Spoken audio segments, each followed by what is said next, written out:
Salam, Let's Talk About Nothing qrupunun əziz üzvləri. Xoş gördük hamınızı.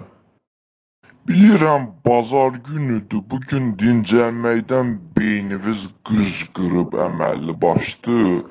Ona görə deyirəm bir sual verin, belə necə deyərlər, beyninizi biraz silkəliyim. Əslində sualı özüm verəcəkdim, amma aramızda bir təzə pişik xanım gəlib. İndi cavanlara şərait yaratmaq lazımdır ki, qabağa getsinlər.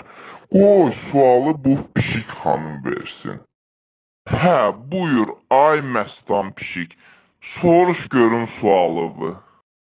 Salamlar hamıya. Deməli sualımız belədir. Bir gün Mehriban yolla gedirmiş Bakıda. Ben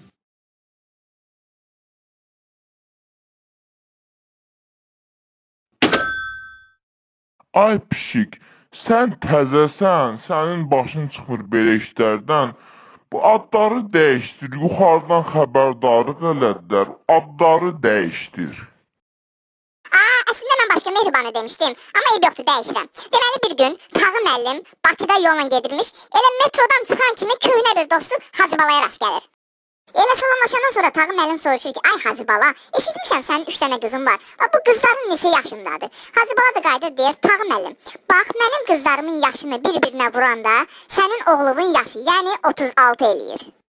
Tağı müəllim fikrə gedir, başını qaşıyır, düşünür, deyir, ay Hacıbala, tapanmadım. Sən bu 3 qızımın yaşını mənə denən, amma bir-bir denən. Hacıbala da qayıdır, deyir, bax Tağı, mənim 3 qızımın yaşlarını toplayanda alınan cavab sənin mənzilimin nömrəsidir. Tağı müəllim bu dəfə biraz da dərin fikrə gedir, bir 10 dəqiqə fikirləşir, deyir, ay Hacıbala, Bakı metrosunun bərəkəti haqqı tapanmadı mı? Sən mənə bir ipucu da ver. Hacıbala qayıdır, deyir, ay Tağı, bax, ən böyük qızım skripkada çala bilir.